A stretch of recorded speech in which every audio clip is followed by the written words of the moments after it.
Amados, por favor, Evangelho de Mateus, capítulo 28.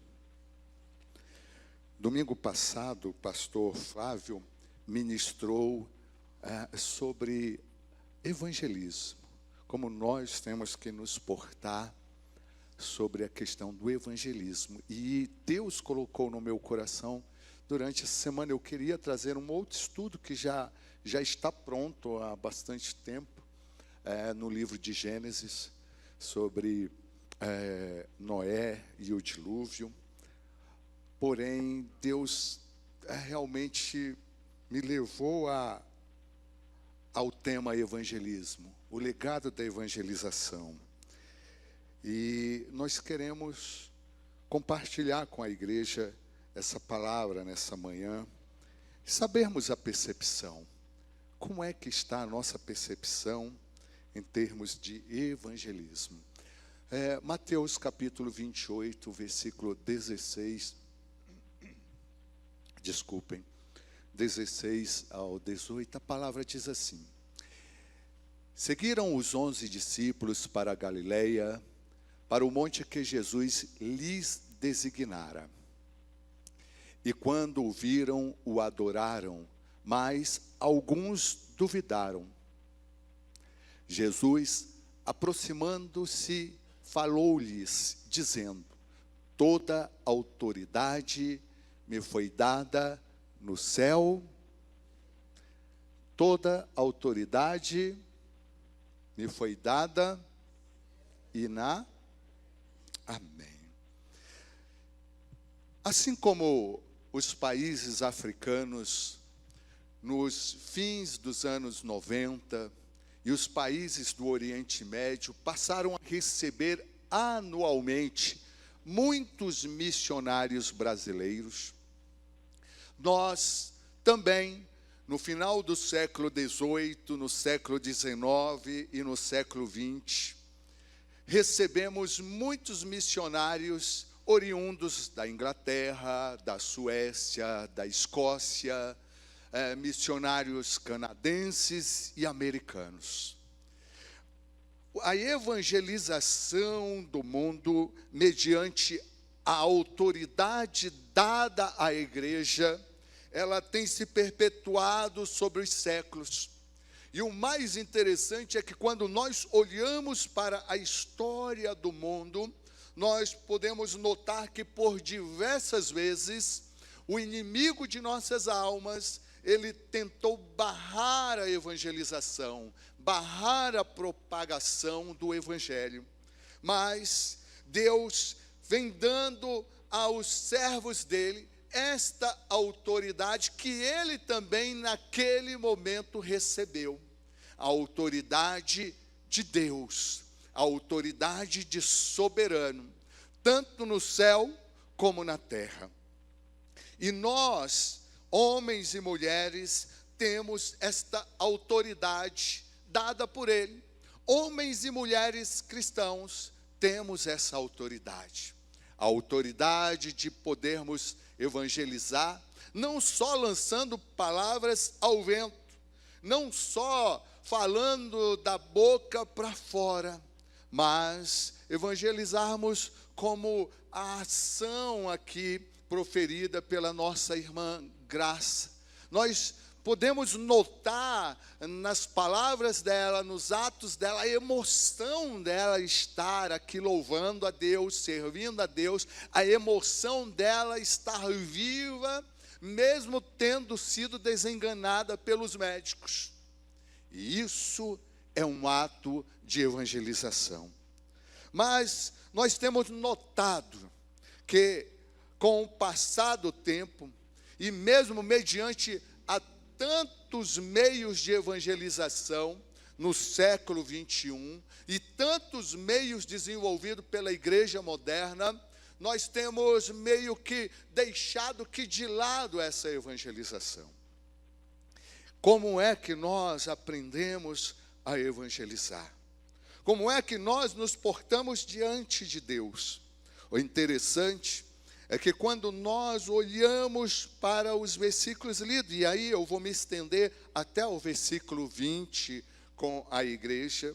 A palavra diz que Jesus, ele ali ordenou aos 11 discípulos que eles fossem para um determinado lugar, para um determinado monte, para ali encontrar com eles. E nós podemos fazer um paralelo.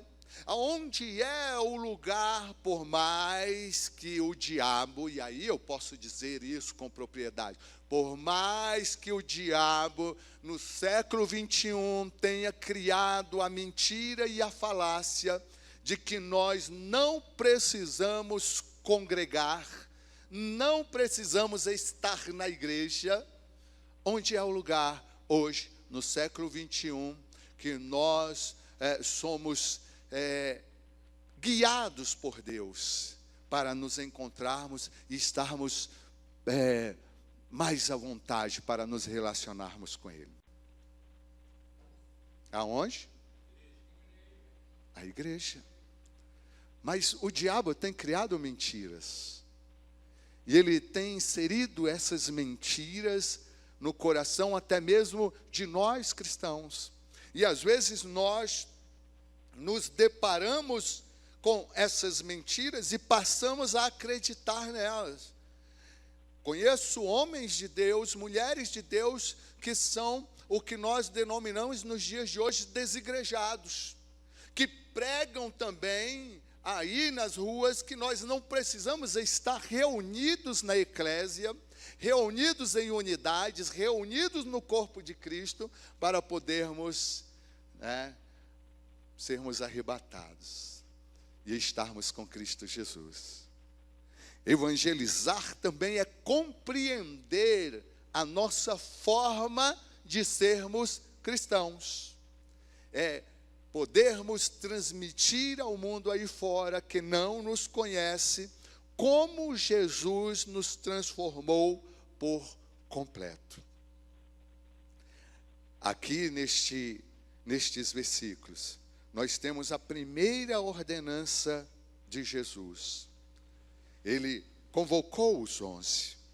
E o interessante é que quando nós olhamos para estes versículos, ele convocando apenas os 11 discípulos, os 11 apóstolos, ele estava vocacionando aqueles que verdadeiramente adquiriram características de Cristo. Eu mesmo aqui, eu não sei se eu já testemunhei, eu conheço um pastor que ele é ex-pugilista, já pugilista aposentado, peso pesado, ele tem 2,1 metros de altura, ele é um homem super forte, e mesmo em meio às suas características de pugilista, ele conseguia evangelizar no seu meio. Mas ele passou por uma situação muito interessante, indo evangelizar na Amazônia. Vocês sabem que na Amazônia existem trechos que dá mais de 2 quilômetros de uma margem a outra de um rio, e os irmãos têm que passar com balsas. E eu já testemunhei, eu creio que aqui, de um episódio que o balseiro, o dono da balsa, ele não transportava para o outro lado do rio, para as outras aldeias, pessoas que se declaravam protestantes, se declaravam cristãos evangélicos.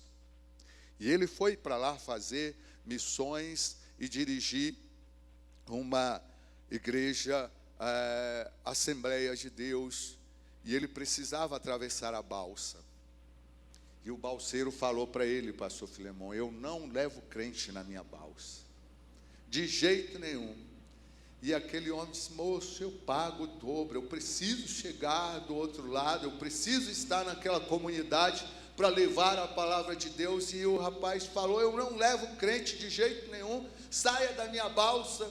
E aquele homem, num momento ali, foi tomado, e eu digo, pelo Espírito Santo de Deus, que dava força à Sansão, e ele pegou o dono daquela balsa, dando logo um nocaute no queixo daquele homem, e os dois caíram no rio, e ele pegou aquele balseiro e mergulhava com o balseiro e disse: tu não vai levar mais crente não, então vai morrer nós dois aqui afogados nesse rio. E quando ele deu o segundo mergulho com o dono da balsa disse: eu levo você, eu levo o crente que você quiser também nessa balsa. E a partir daquele dia, o dono daquela balsa passou a levar crentes, porque ele dizia que não queria encontrar outro crente louco, doido daquela forma. Não estou dizendo que vocês devem fazer isso de maneira alguma, mas foi uma forma, porque, amados, quando nós somos chamados a evangelizar de maneira específica no campo missionário, nos deparamos por situações assim, pessoas tentando contra a vida e pessoas tentando impedir que a obra de Deus cresça em determinada região. Eu viajei com o pastor Filemon em uma viagem, e ele me ensinou algo, porque lá no Nordeste, toda cidade que nós chegamos e entramos, a primeira coisa que nós encontramos nas entradas das cidades são imagens que representam pessoas que já morreram e talvez foram cristãos fervorosos, mas imagens ali que representam santos sobre a entrada daquelas cidades. E nós sabemos muito bem o que a palavra de Deus nos fala sobre adorarmos e prestarmos reverência a imagens de escultura. Não sabemos? Sabemos. E o pastor Filemon me ensinou de forma profética a deixar aquele valente, aquela entidade maligna amarrada, de forma que ela não terá influência sobre aquela cidade quando nós estivermos por ali. E essa autoridade nos foi dada, porque Jesus Cristo, ele aqui estava no versículo 16, compartilhando com aqueles 11 homens, e no 18 ele começa dizendo que toda autoridade e todo o poder lhe foi dado no céu e na terra. Mas o evangelista, o apóstolo João, também relatou dizendo que o próprio Jesus, em um dos seus discursos, disse que nós faríamos coisas até maiores do que ele próprio fez e realizou. E no evangelismo acontece isso. No evangelismo acontecem coisas que nós, às vezes, não imaginamos. Deus nos usa assim, e nós nem percebemos que Deus está nos usando. O interessante é que nós somos comissionados a evangelizar. E não é somente os pastores, não é somente os evangelistas, são todos os cristãos.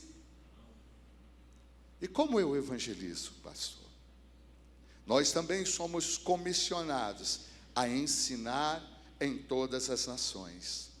E o interessante é que quando nós começamos a discorrer lá mais para frente, nós também somos comissionados a batizar em nome do Pai, do Filho e do Espírito Santo. Mas nós precisamos entender o que estamos vivendo nos dias atuais. Eu já vi pessoas serem agredidas dentro do ônibus, pelo simples fato de quererem distribuir literatura e evangelizarem outros.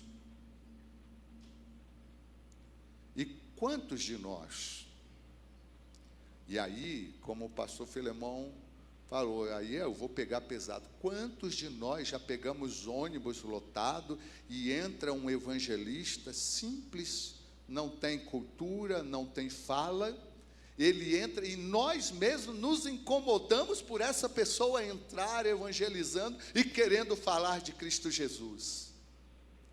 Quantos de nós já dissemos, mesmo dentro do ônibus lotado, nossa, lá vem esse crente, né, radical, pregar, ó, meu dia já está começando assim. Pastor, eu nunca me senti assim. Mas eu conheço pessoas que já se sentiram assim, que dizem que não aceitam de maneira alguma quando entra um crente para evangelizar, porque nós não precisamos evangelizar. Mas a ordenança de Cristo é essa: ide por todo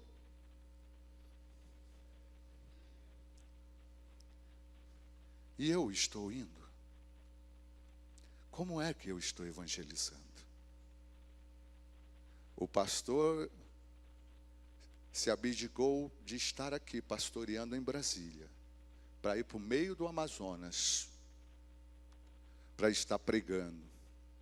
E esse balseiro tentou impedir que ele pregasse o evangelho. Homens e mulheres saem de nossas igrejas aqui em Brasília para evangelizar no interior do Maranhão, no interior de Sergipe, no interior de Alagoas, no interior do Ceará, no interior do Piauí, irmãos, que é o estado menos cristão evangélico do Brasil. E nós estamos aqui, concordando com as mentiras e com o que o diabo cria para nos impedir de continuar falando do amor de Deus. E nós temos visto outras religiões crescer e se utilizar das formas de evangelismo que nós mesmos criamos para poderem alcançar fiéis para os seus segmentos religiosos. Quem já se deparou aqui, e aí eu posso falar com propriedade, porque eu nasci no meio, e eu não vou fazer deméritos aqui, mas quem já se deparou com um centro de umbanda parecido com uma igreja, e com o título na sua fachada como uma igreja cristã? Vocês conhecem? Eu conheço. Quem já se deparou com pessoas que acreditam na reencarnação? Eu estou ficando bom nisso, hein? Para depois não quererem processar a gente. Pessoas que acreditam na reencarnação evangelizando na rua. Eu já me deparei com pessoas que acreditam na reencarnação evangelizando, com folhetinho, e usando a Bíblia Sagrada, e nos convidando para reuniões. E nós estamos parados, Novais, porque nós acreditamos que o indivíduo, ele vai simplesmente entrar por essas portas e ele vai aceitar a Cristo como Salvador, porque foi assim que me foi ensinado há 34 anos atrás. Que nós não precisávamos falar no nome de Jesus Cristo, porque aqueles que são escolhidos à salvação, eles viriam por si só. Mas nós compreendemos no decorrer da nossa caminhada cristã que isso não é verdadeiro, é apenas uma teoria, uma tese teológica.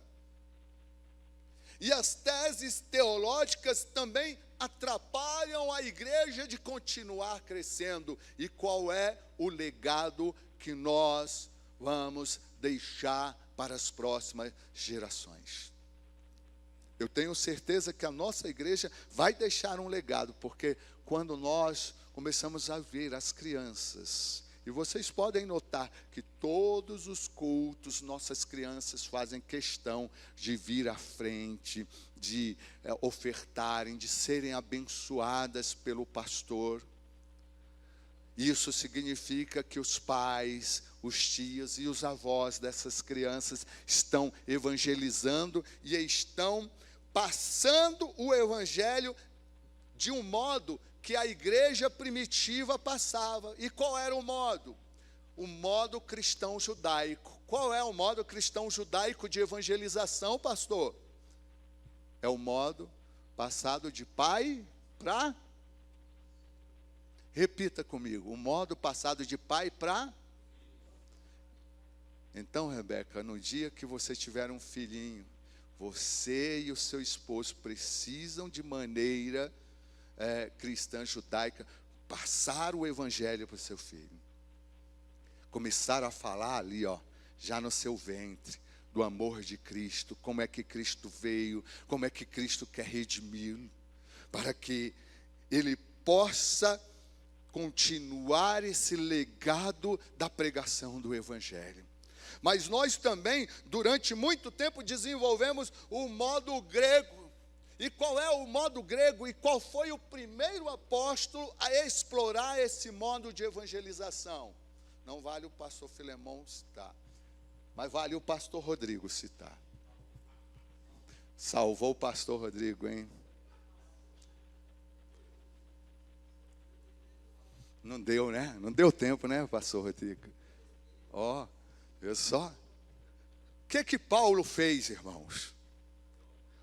Foi lá para Areópago e ficou lá, observando os oradores.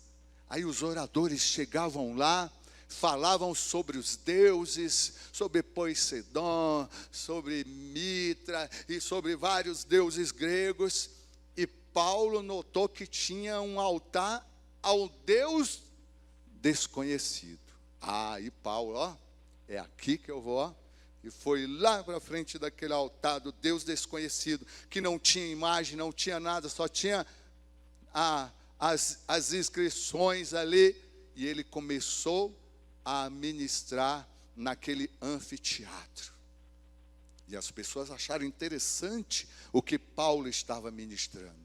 E muitos ali se converteram ao cristianismo. Esse é o modo grego. E nós brasileiros somos os que mais pregamos dessa forma. Somos os que mais evangelizamos dessa forma.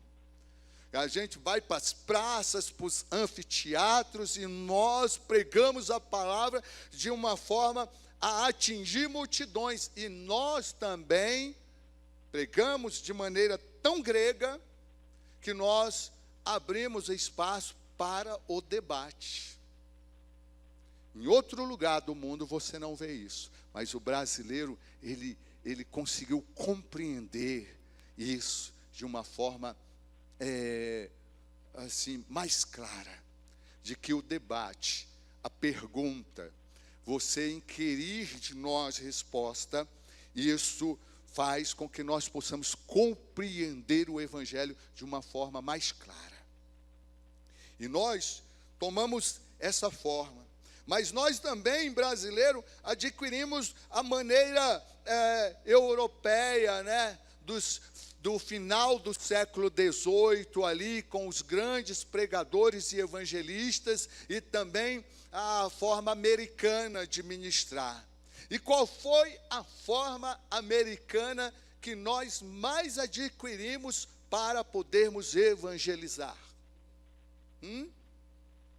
Eita, pastor, você está só perguntando coisa difícil para nós.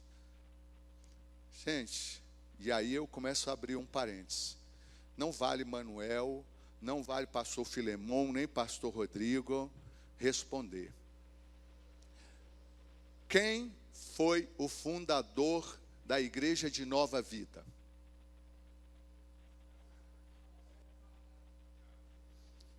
Roberto? Ele era de que nacionalidade? Canadense. Está bem na biografia do fundador de nossa igreja, viu? Canadense. que este homem trouxe para o Brasil de novidade em termos de evangelismo, quando ele chegou no final dos anos 50 aqui, a convite das Assembleias de Deus e da Igreja do Evangelho Quadrangular, para poder pregar nas cruzadas estudantis e evangelísticas. O que ele trouxe de novidade, Novaes, na pregação do Evangelho?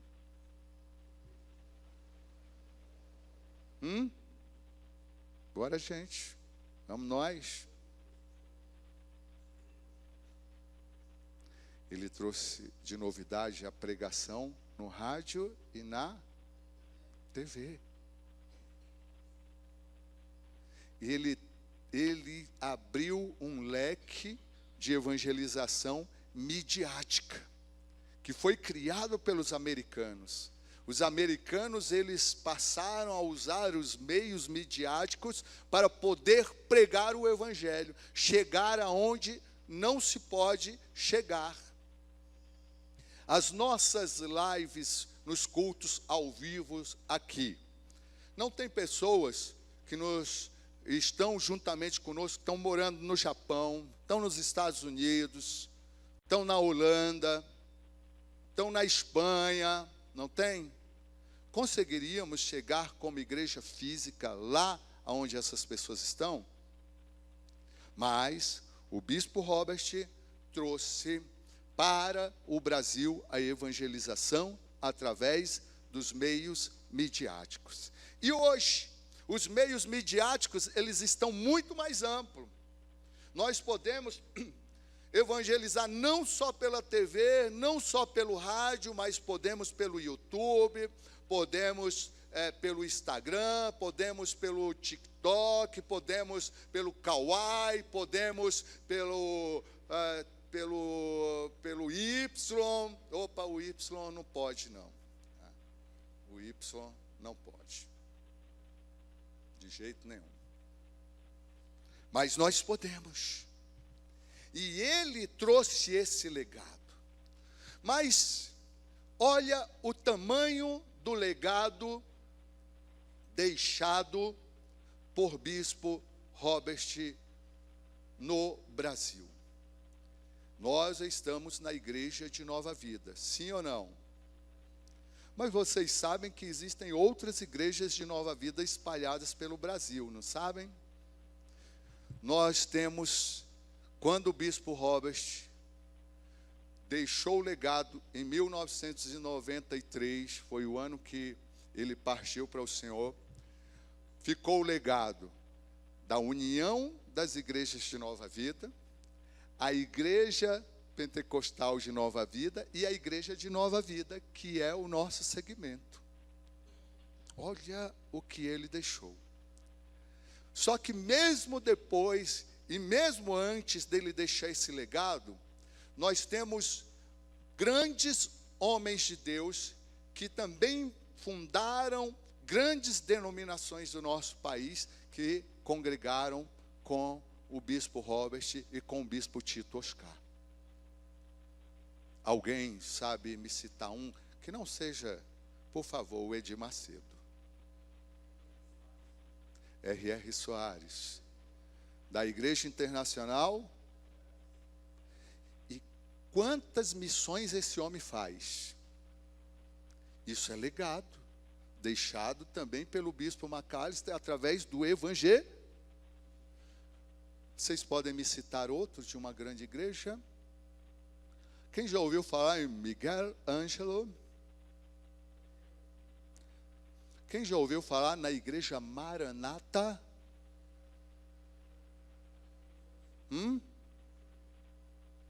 Pastor, esses homens que fundaram essas igrejas, todos saíram de dentro da Nova Vida? Sim.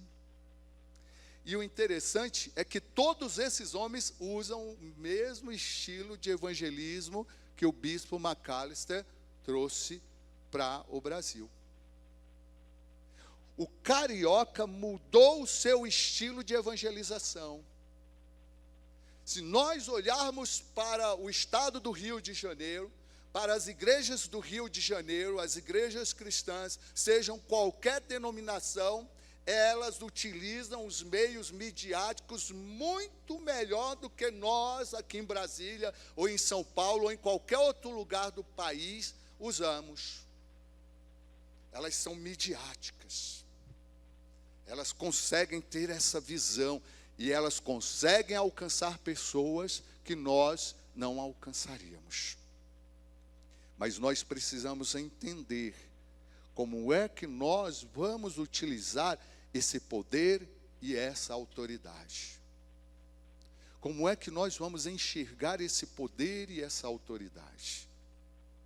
Como é que nós vamos nos portar em locais aonde trabalhamos, aonde estudamos, aonde podemos ir e vamos pregar o evangelho até mesmo sem falarmos uma palavra só.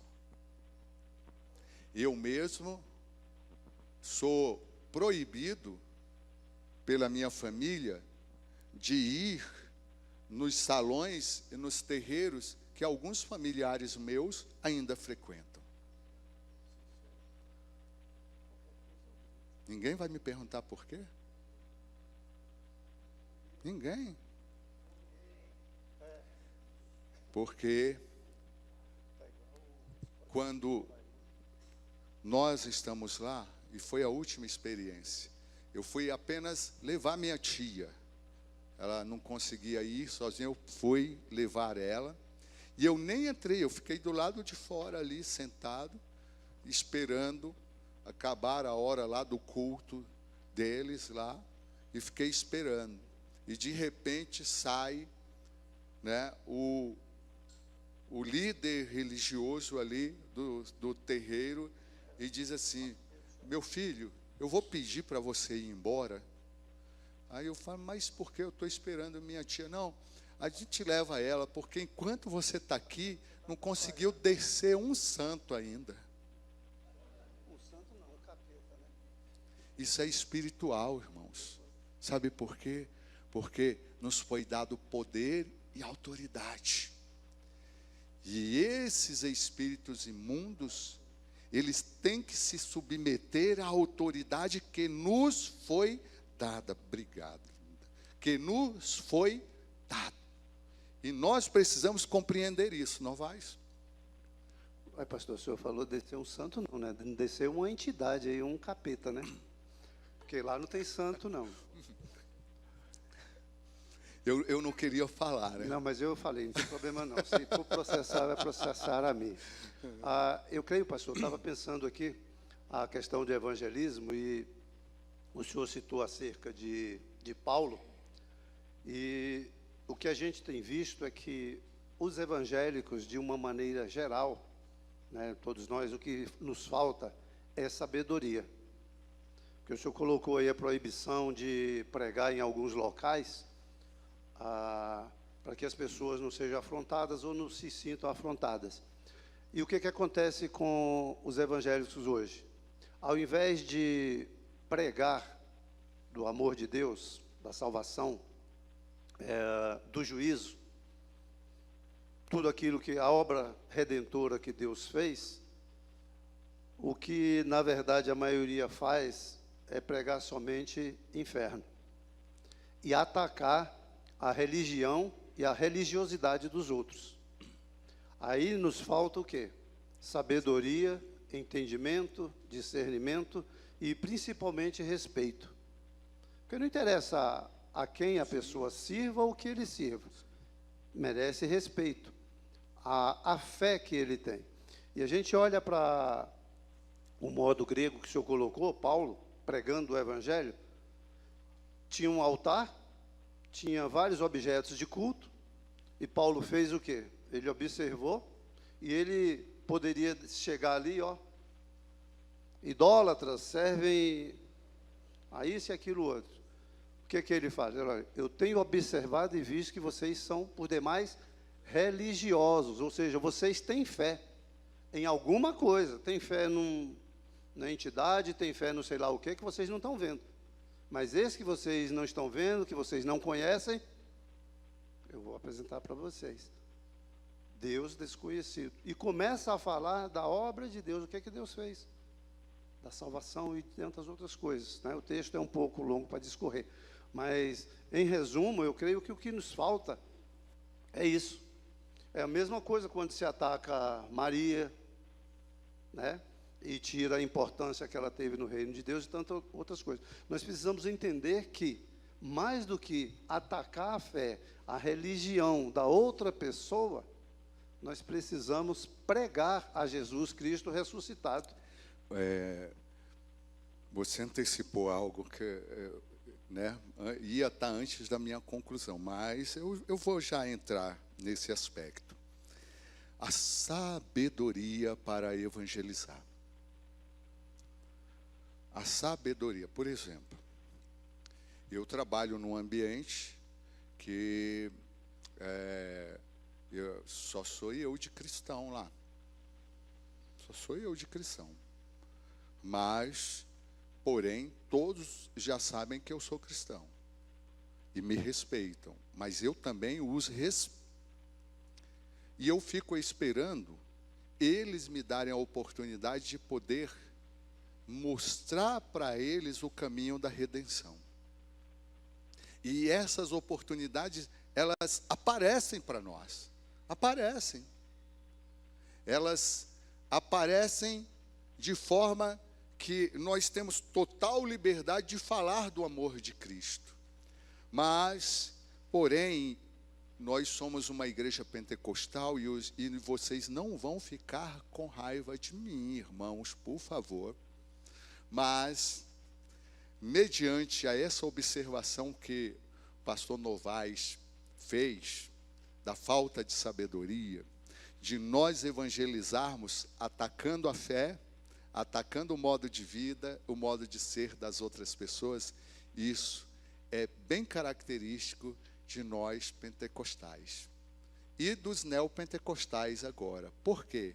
Porque nós, durante um bom tempo, e aí eu me coloco nós, porque eu sou pentecostal, nós não compreendemos a grande comissão de Cristo na sua totalidade, que não é nem por força e nem por violência, e sim pelo amor de...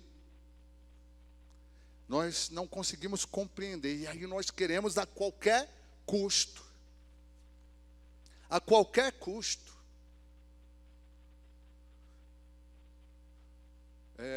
Pastor Fonseca, ele permite que eu fale o nome dele. Ele foi ganho para Cristo. Ele foi ganho para Cristo em um ato de suicídio. Ele tinha perdido tudo, tinha falido. Tinha um irmão dele que era cristão, muito bem sucedido também. E ele tinha perdido tudo, e ele disse que depois de vender até os móveis da casa, e estar só as paredes e não ter mais o que fazer, ele disse que naquela manhã ele determinou tirar a sua vida. E ele disse que abriu a torneira da pia, deixou encharcar o chão, pegou um prego 17 e foi enfiar na tomada. E ele disse que tentou enfiar na tomada e achou que a tomada estava entupida, porque não entrava de jeito nenhum o prego, e tentou na segunda tomada e nada. E ele disse que de repente alguém estava batendo na porta dele, isso lá em Rússias. Quem é cearense sabe aonde é Rússias. E aí ele disse que de repente alguém batendo na porta dele, era a mulher da quitanda chamando, porque o irmão dele estava telefonando para ele, e o irmão dele disse assim: olha, Fonseca, vem aqui em casa, não faz o que você colocou no seu coração, porque essa manhã eu estava orando por você, e Deus falou para me dizer para você, não fazer o que você determinou no teu coração, porque Ele tem grandes bênçãos para ti. E aí ele disse que deixou aquele prego lá no orelhão onde ele atendeu a ligação e correu para a casa do irmão dele. E ele disse que quando chegou lá, achava que o irmão dele ia dar o dinheiro que ele estava precisando para quitar a dívida e voltar a respirar. E o irmão dele disse assim: olha, Deus te trouxe aqui porque Ele tem uma grande obra na tua vida, e eu vou orar por você, e você vai aceitar a Cristo como Salvador, e Ele vai redimir a tua vida. E naquela manhã, ele recebeu aquela oração, se arrependendo dos seus pecados, se arrependendo do ato de querer cometer pena capital contra ele mesmo, e aceitou a Cristo como Salvador. E na verdade é Cristo que nos aceita, né? Mas ele reconheceu a Cristo como Salvador. E depois Deus o trouxe para Brasília, e aqui ele se tornou servidor público, ele começou a prosperar novamente, formou família e pastoreia uma igreja aqui na M Norte, uma Assembleia de Deus na M Norte. E ele conta esse testemunho. Ele conta o que Deus tem feito na vida dele. E nós precisamos entender isso. Quando eu, Ayrton, vou em um salão, André, ligado a alguém da minha família, eu respeito todos os atos que ali eles fazem, porém eles não me deixam mais ir e nem ficar lá. Não me deixo, mas eu respeito. Mas quando qualquer um deles está passando por momentos de adversidade, por momentos que nem sequer as entidades, os espíritos imundos conseguem resolver para eles, quem é que eles procuram para pedir conselhos?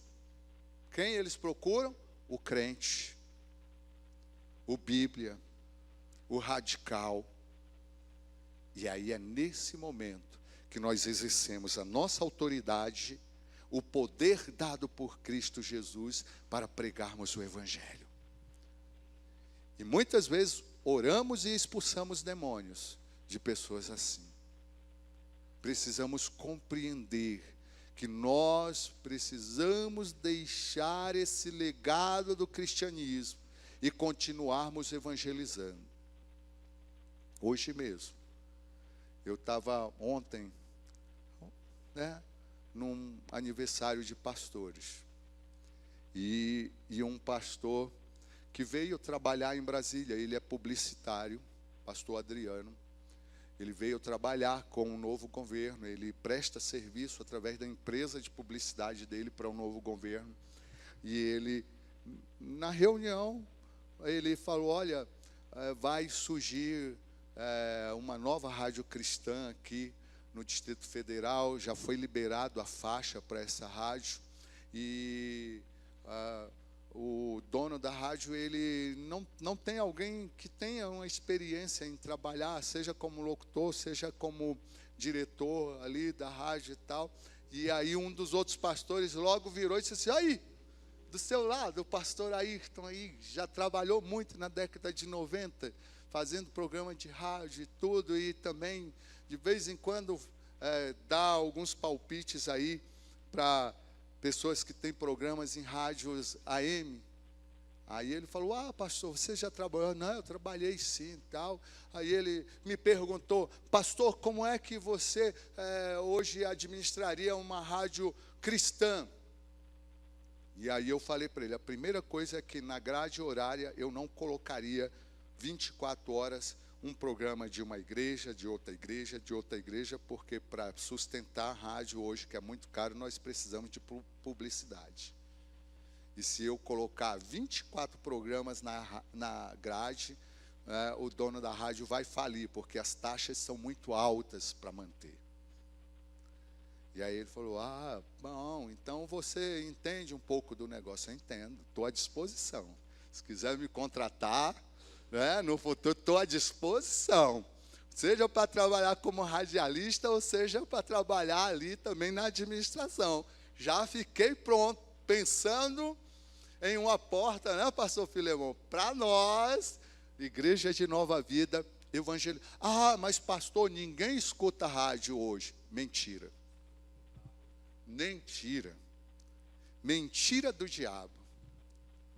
Eu só ando no meu carro escutando E aí a gente só tem duas, né? A 92.9 e a 99.7, e tem a 99.3, que essa eu não escuto muito, né?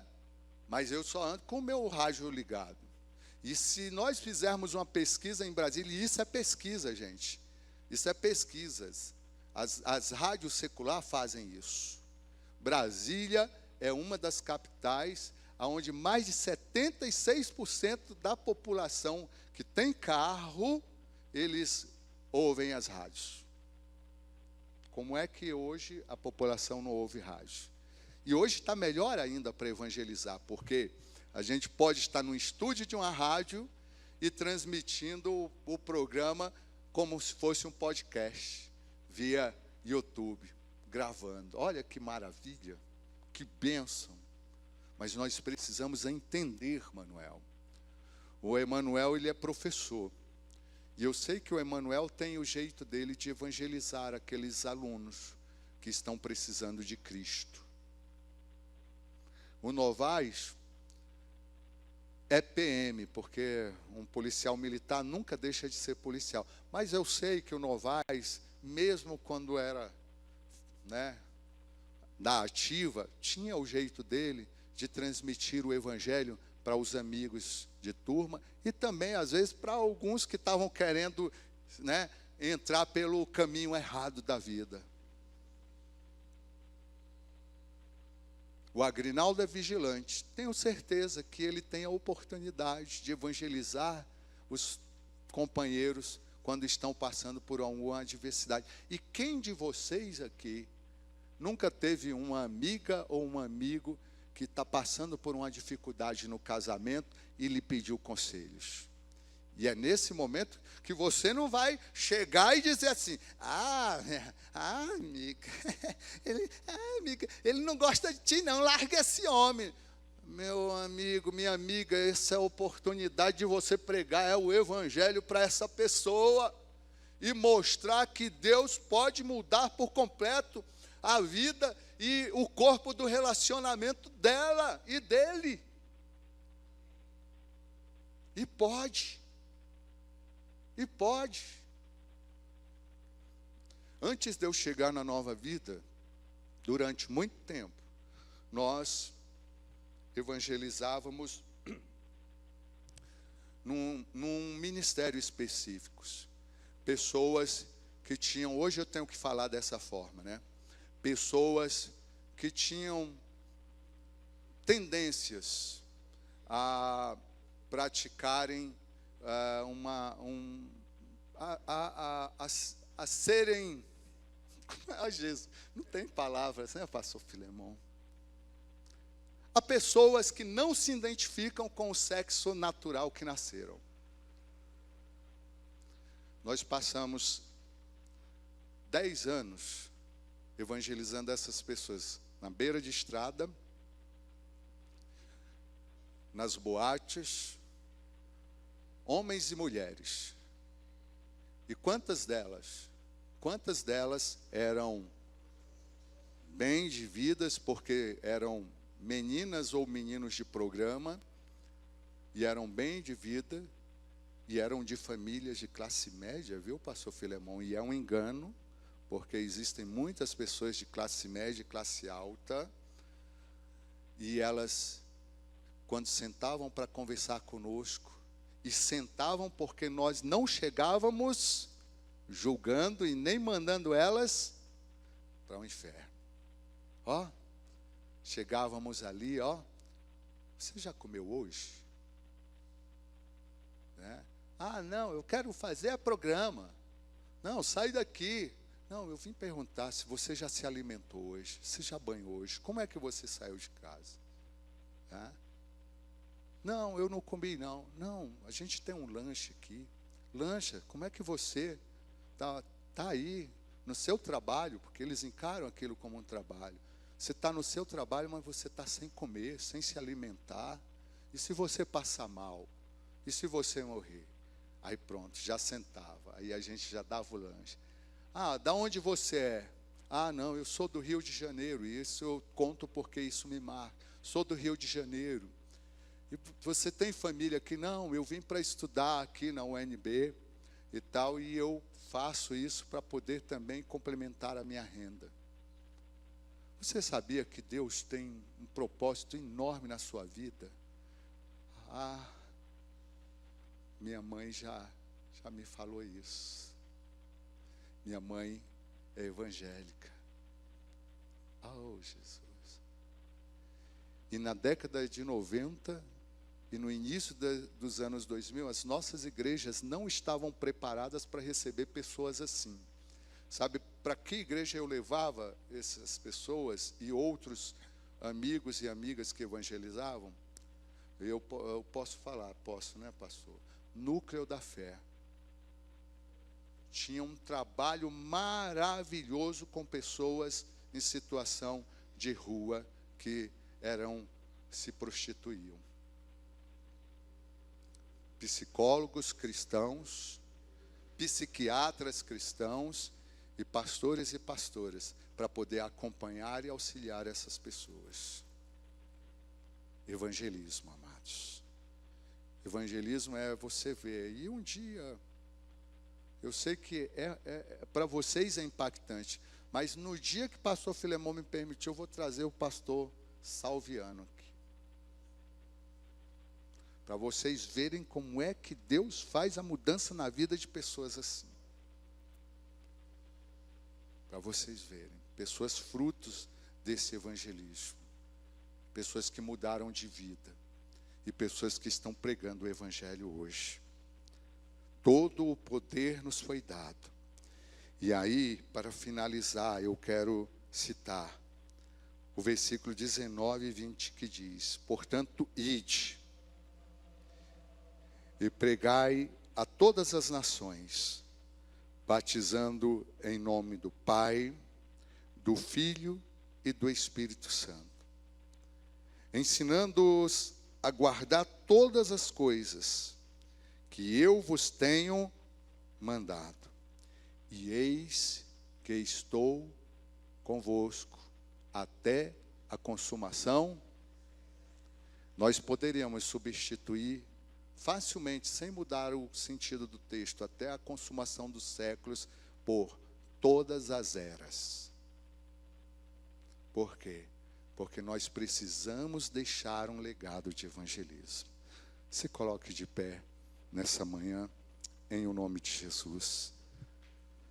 Senhor nosso Deus e Pai, nós queremos te louvar e te agradecer por esse momento de reflexão na tua palavra, ó Pai querido, nesta manhã. Pai, que tu possas derramar da tua graça bendita, Senhor, sobre todos que aqui estão. Esse momento que nós vamos ceiar, que pessoas novas estejam conosco, ó Pai, e que nós possamos levar pessoas ao batismo, Senhor, em nome do Pai, do Filho e do Espírito Santo, depois de evangelizarmos e discipularmos essas pessoas. Nós te agradecemos por essa manhã, ó Pai, em o nome de Jesus.